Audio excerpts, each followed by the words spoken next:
सभी को क्रांति का इस्लाम पेश करना चाहती हूँ। मैं नौदीप कौर हूँ, मजदूर विकास संगठन की एक एक्टिविस्ट हूँ मैं। और जैसे कि आप सभी जानते हैं कि जो पिछले दिनों जो भी घटना हुई है उसके बारे में शायद सबको पता है, क्योंकि सबसे पहले मैं धन्यवाद देना चाहती हूँ उन लोगों का और उन पत्रकारों का जिन लोगों ने मेरे लिए आवाज़ उठाई, मजदूरों की आवाज़ बने और उन्हीं की वजह से, उन्हीं के प्रेशर की वजह से आज मैं बेल पे रिहा होकर आई हूँ। बाकी अभी भी हमारा केस चल रहा है। जिन लोगों को अभी ऐसा लगता है कि जीत प्राप्त हो गई है और मैं जेल से बाहर आ गई हूँ, तो मैं उन लोगों को ये बताना चाहती हूँ कि अभी भी हमें जीत प्राप्त नहीं हुई है। आज भी जो हमारी डिमांड्स हैं आज भी पूरी नहीं हुई हैं। आज भी हम लोग जो दलित लोग हैं, आज भी हम लोग जो मजदूर लोग हैं, आज भी हम लोग भूखे पेट सोते हैं और जो हमारा वेतन है वो आज भी कंपनी में रुका हुआ है। और जो हम लोगों की डिमांड थी कि जो लेबर कोड बिल जो है अभी जो नए लाए गए हैं वो लागू नहीं होने चाहिए, लेकिन जो पहले का है वो लागू होने चाहिए। और जितनी भी मजदूर हैं जिन लोगों ने कंपनियों में काम किया है उनको उनका लॉकडाउन का रहा हुआ जो बचा हुआ पैसा था उनको मिलना चाहिए। लेकिन इन चीज़ों को देखते हुए हम लोगों के लगातार जो प्रोटेस्ट किए, ये जो संगठन है मजदूर का संगठन, ये 3 साल से काम कर रहा है। और बहुत सारे लोगों ने ये बोला है कि जैसे एसएचओ ने खुद भी ये बोला कि नौदीप कौर ने और इनके साथियों ने किसान आंदोलन में मजदूर अधिकार संगठन बनाने की कोशिश की। मतलब एक संगठन बनाना भी हमारे लिए गैर कानूनी हो गया है। तो हम लोग उनको बता देना चाहते हैं कि ये संगठन 3 साल पहले से काम कर रहा है, लेकिन जो स्टेट है वो मजदूरों से ये हक भी छीन रही है कि हम लोग एक संगठन बना पाए, हम लोग अपनी आवाज़ जो बुलंद कर पाएं और अपने हकों की लड़ाई लड़ पाएं। और आज का जो प्रोग्राम है इसमें मेन जो है यही बात है कि स्टेट का रिप्रेशन किस तरीके का है। और हम लोग लगातार देख रहे हैं, जैसे राजवीर ने बताया कि जो स्टेट का रिप्रेशन है वो लगातार बढ़ता जा रहा है। जो भी जनता की आवाज़ उठाता है, जो भी, चाहे वो मुस्लिम हो, चाहे वो आदिवासी हो, चाहे वो दलित हो, चाहे वो किसान हो, चाहे वो सिख हो, चाहे कोई भी इंसान हो, उसको ये बोल दिया जाता है ये देशद्रोही है, ये खालिस्तानी है, ये नक्सलवादी है, या ऐसा कुछ बोल के उनको जेलों में डाल दिया जाता है। उन पर यूएपीए जैसे एनएसए जैसे कानून लगा के उनको जेल में डाल दिया जाता है। तो मतलब सीधा और साफ ये है कि स्टेट को बहुत डर है। एक तरफ तो हम लोग दलित लोग हैं और हमें इतनी भी आज़ादी नहीं दी जाती कि हम लोग पर्चा बांट पाए, और दूसरी तरफ जब हम लोग किसानों के साथ मिल जाते हैं, जब हम लोग जाग जाते कि हाँ किसान आगे हैं तो हम लोग को भी ऐसे ही खड़े हो जाना चाहिए, तो स्टेट एक कमजोर लड़की से, स्टेट एक कमजोर, जिनको बोलते हैं कमजोर दलित हैं, उनसे डर जाती है और जेल में ऐसे खतरनाक जो 307 जैसी धाराएं हैं, जबरन वसूली जैसी धाराएं हैं और स्नैचिंग जैसी धाराएं लगा के जेल में डाल देती है। तो इसे पता चल रहा है कि स्टेट कमजोर है, जो चाहती है कि लोग डर जाएं। और हम लोग ये लगातार लड़ाई जारी रखेंगे। और जैसे लगातार से सुधा भारद्वाज हैं, सोमा सेन है, गुलफिशा है, फातिमा है, दिवांगना निताशा है, इसलिए पता चलता है कि महिलाओं की स्थिति क्या है। जो लोगों के लिए बोलता है, जो समाज की आवाज़ बनता है और जो मेहनत कश लोगों के लिए बोलता है, उसकी जगह उन्होंने जेलों में रखी हुई है। और जो लोग लोगों के लिए बोलते हैं उनको इनाम देने की जगह उनको सजा मिलती है। तो ये डराने का भी ये है कि लोग डर जाएंगे।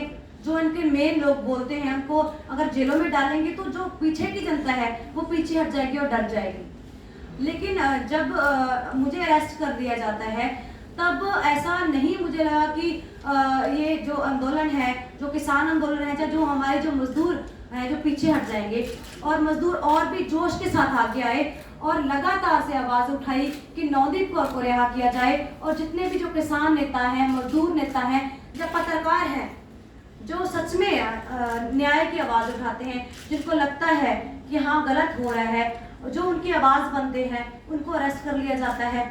तो लोगों ने इसकी आवाज़ उठाई, जिसकी वजह से अलग अलग मीडिया ने आवाज़ उठाई और देशों विदेशों में मेरी आवाज़ उठाई गई।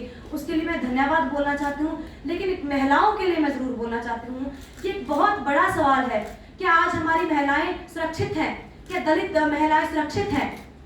जब मैं जेल में गई हूँ तो जेल में जाकर जब मैंने महिलाओं से बात की तो मेरा ये अनुभव रहा है। मुझे पहले कुछ नहीं पता था। पहले मुझे ऐसा लगता था कि जो लोग जेल में डाले जाते हैं सच में उनका कोई ना कोई जरूर गुनाह रहा होगा, कुछ ना कुछ उन्होंने किया होगा जिसकी वजह से जो सरकार उनको जेलों में डाल रही है।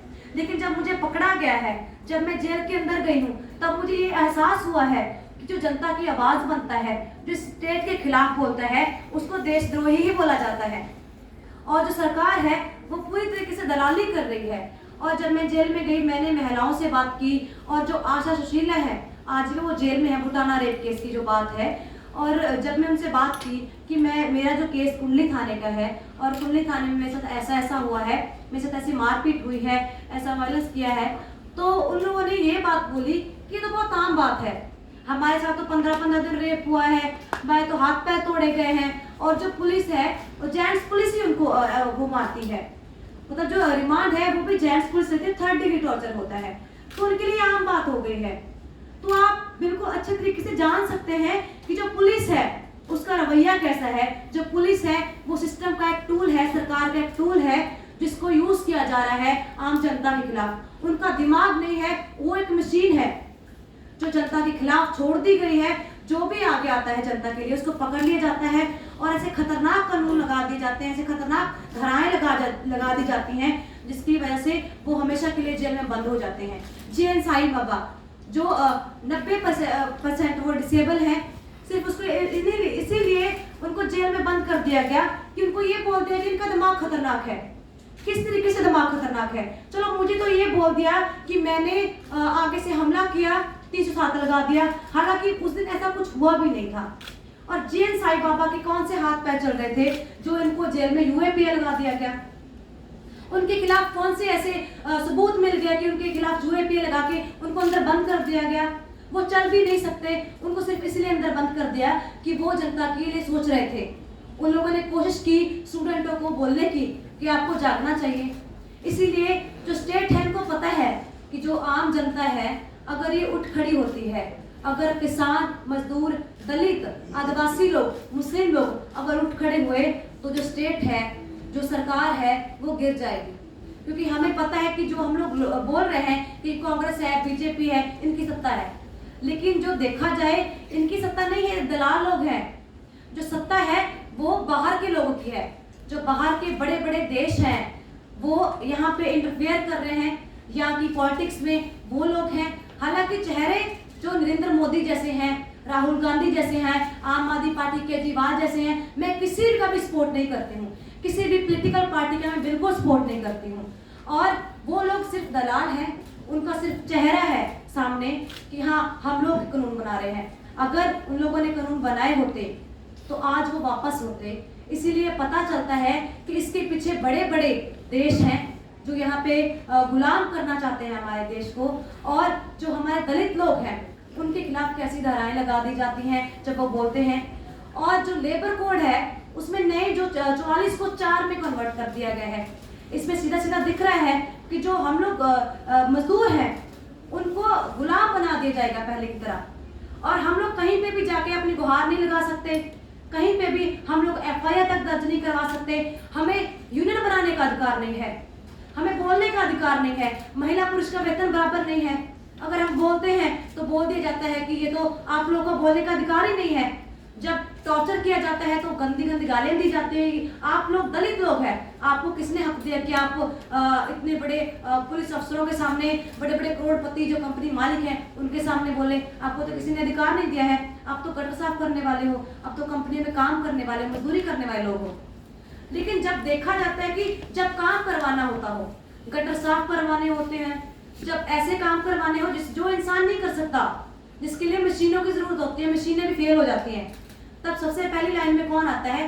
दलित लोग आते हैं, मजदूर लोग आते हैं। लेकिन जब किसी सहूलत की बात आती है, सरकार बोलती है कि जनता को अभी सहूलत की जरूरत है, कोई कानून लाए जाएंगे, इससे समाज की सेवा होगी, तो सबसे लास्ट में कौन होता है? दलित लोग होते हैं, मजदूर लोग होते हैं।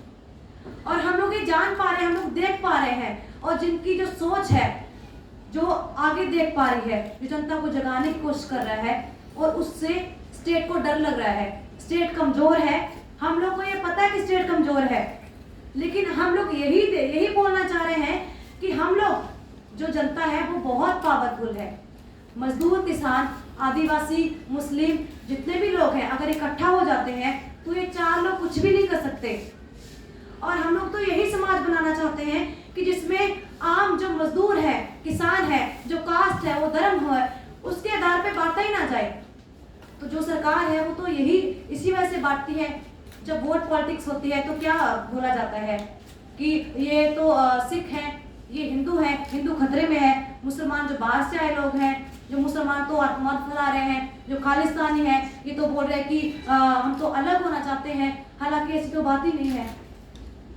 आप चाहे ग्राउंड लेवल पे जाके देखेंगे तो इंसान सिर्फ इतना ही चाहता है हमें रोटी मिले, हमें कपड़ा मिले, हमें पेट भर खाना मिले, हमारा परिवार चले।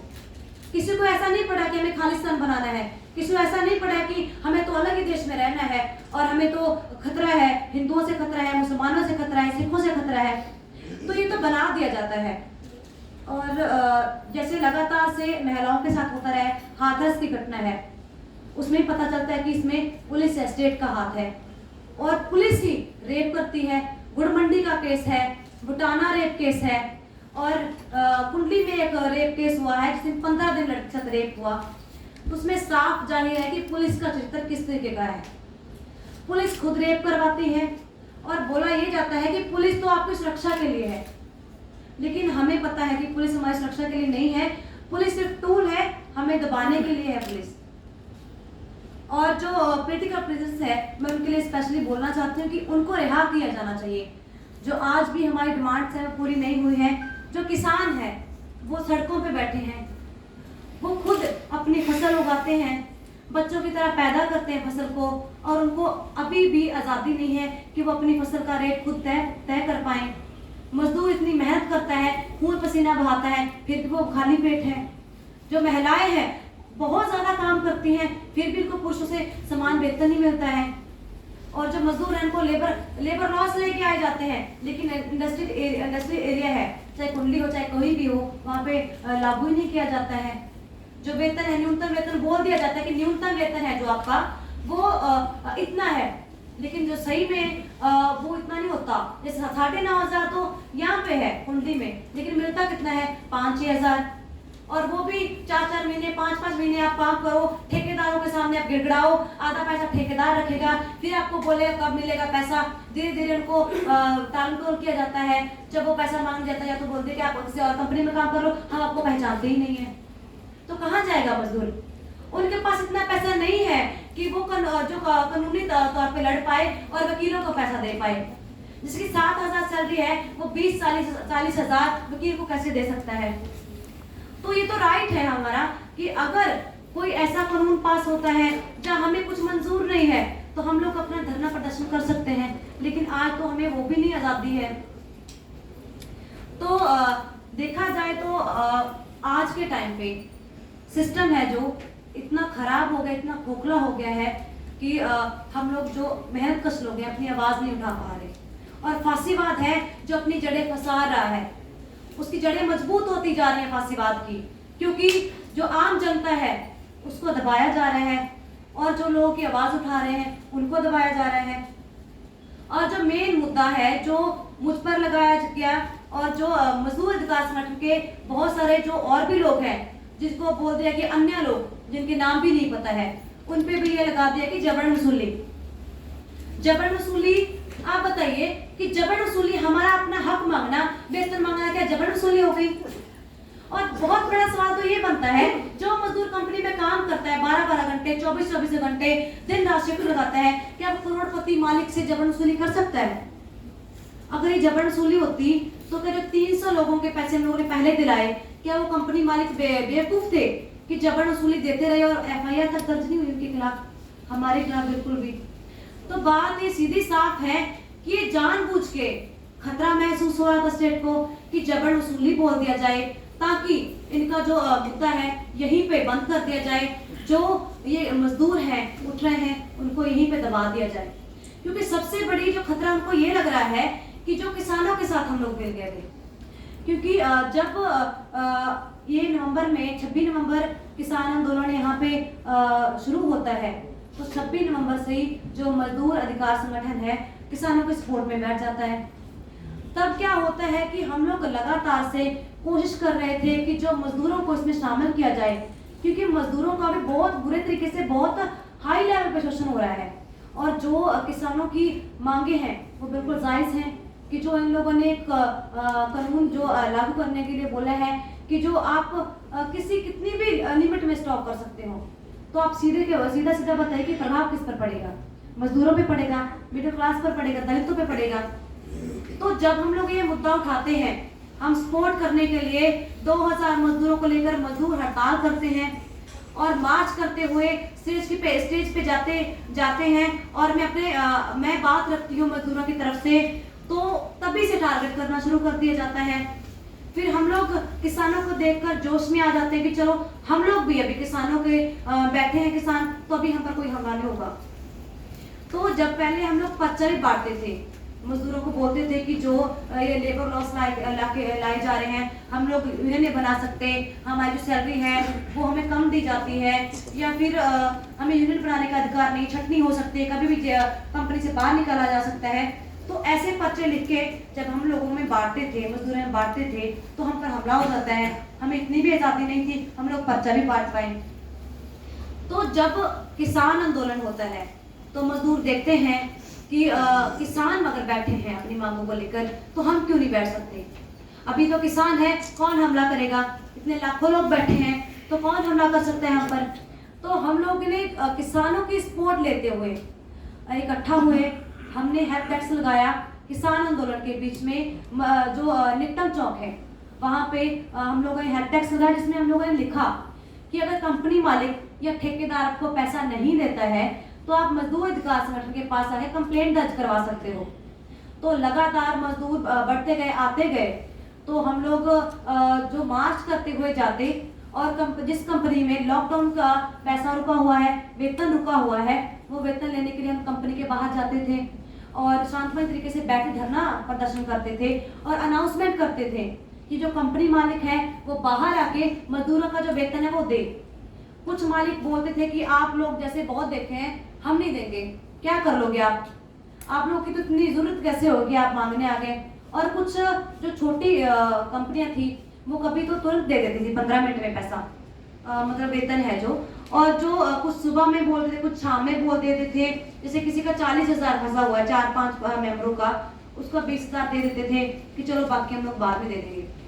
तो ऐसे लगातार से हमें वेतन मिलने लगा जो हमारा रुका हुआ था, तो हमें पता चलने लगा कि जो मजदूरों की पावर बहुत होती है।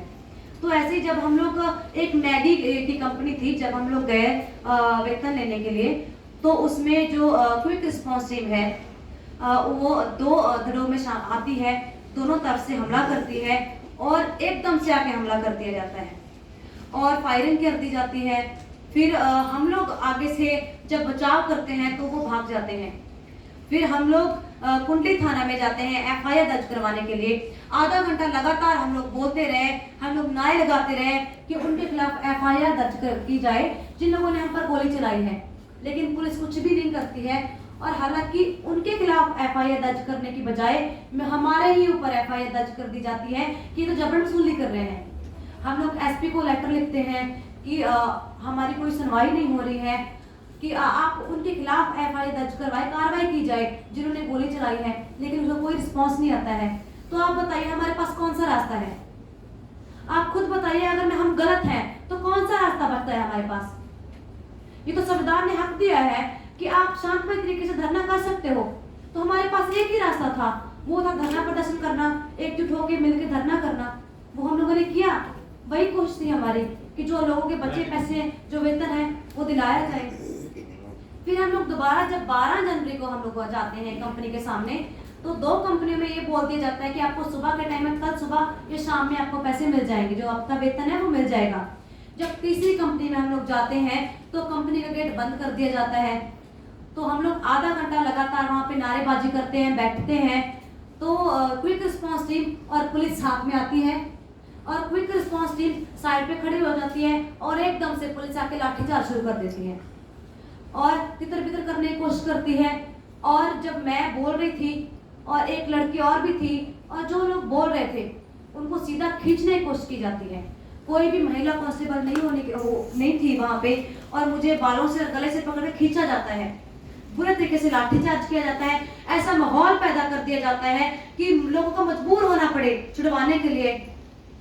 तो उन्होंने ऐसा माहौल क्रिएट कर दिया जानबूझ के कि इनको सबको फंसाया जाए। तो ये प्री प्लान के साथ हुआ है सारा। आप देख सकते हो कि आपको पहले की जो वीडियो बिल्कुल नहीं दिखाई गई, उसमें सिर्फ इतना ही दिखाया जाता है कि मजदूरों ने पुलिस पर हमला कर दिया। अगर हम लोग को पुलिस पे हमला ही करना होता, हम लोग क्यों नहीं थाने में जाते? जहाँ पे पुलिस खड़ी होती है वहां पे क्यों नहीं गए? हम लोग कंपनी के सामने जाके क्या पुलिस की वेट करेंगे? क्योंकि पहले जब हम लोग जाते थे तब सिर्फ पुलिस आती थी, कंपनी में अंदर पैसा लेते थे, उनसे भी हमें तितर बितर करने की कोशिश की जाती थी। लेकिन हम लोग जब बैठे रहते थे, हम लोग नहीं जाएंगे, भूखे पैसे यहाँ पे बैठेंगे, तो मजबूरी में कंपनी वाले को पैसा देना पड़ता था। अगर हमें पुलिस पर हमला करना ही होता तो हम लोग थाने में जाते, हम लोग वहां पे जाते जहाँ पे पुलिस खड़ी है। हम लोग कंपनी के सामने नहीं जाते जहाँ पे हम लोगों ने काम किया है। हमारे पास ऐसे हथियार नहीं कि हम लोग पुलिस पे हमला कर दें। हमारे पास सिर्फ झंडे थे, और झंडा डालने के डंडा जरूरी होता है, और वही डंडे थे जिनको इन लोगों ने हथियार बोल दिया है, स्नैचिंग बोल दिया है कि हम लोगों ने कुछ छीन लिया पुलिस से। क्या आपको लगता है कि मैं क्या छीन सकती हूँ पुलिस से?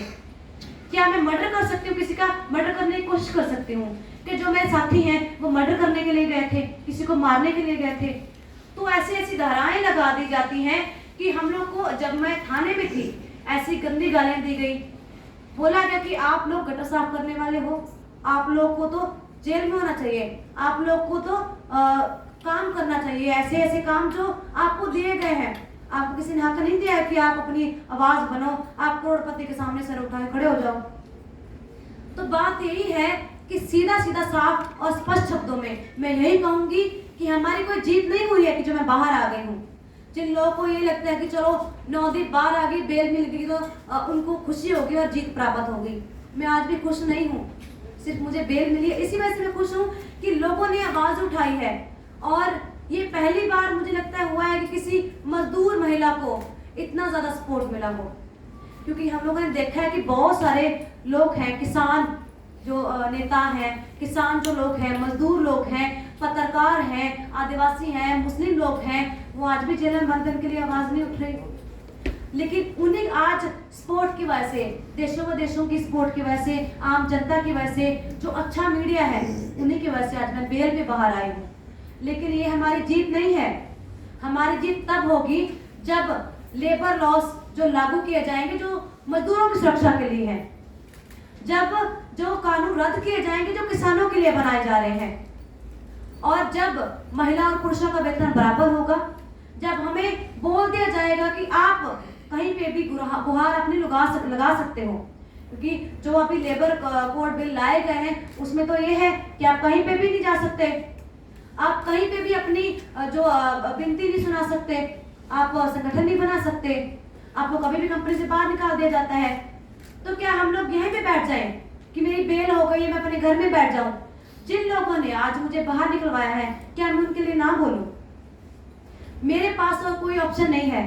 अगर मैं नहीं भी बोलती हूँ तो भी मैं मारी ही जाऊंगी।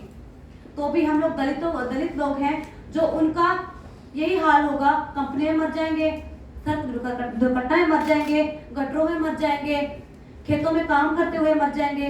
लेकिन एक रास्ता हमें जरूर दिखता है कि अगर हम संगठित रूप से किसानों के साथ मिलके, मजदूरों के साथ मिलके, महिलाओं के, मुसलमानों के, आदिवासियों के, और जितने भी जो तबका है, जो मेहनत कश तबका है, उनके साथ मिलके अगर कुछ बोलेंगे, अपनी आवाज उठाएंगे, तो शायद एक उम्मीद है कि हम लोग को वो हक मिले जिसकी वजह से हम लोग लड़ रहे हैं। और अंत में मैं यही बोलना चाहूंगी कि जो हमारी डिमांड्स हैं वो पूरी होनी चाहिए। जितने भी किसान नेता, किसान लोग, मजदूर लोग, जितने भी लोग हैं, उनको तुरंत जेल से रिहा किया जाना चाहिए। शिव कुमार है, शिव कुमार को सिर्फ इसीलिए पकड़ लिया जाता है, वो दलित है, वो मजदूर अधिकार संगठन का प्रेसिडेंट है, उसको इसलिए टॉर्चर किया जाता है क्योंकि वो दलित है। उसके पीछे कौन बोलेगा? मेरे पीछे कौन बोलेगा?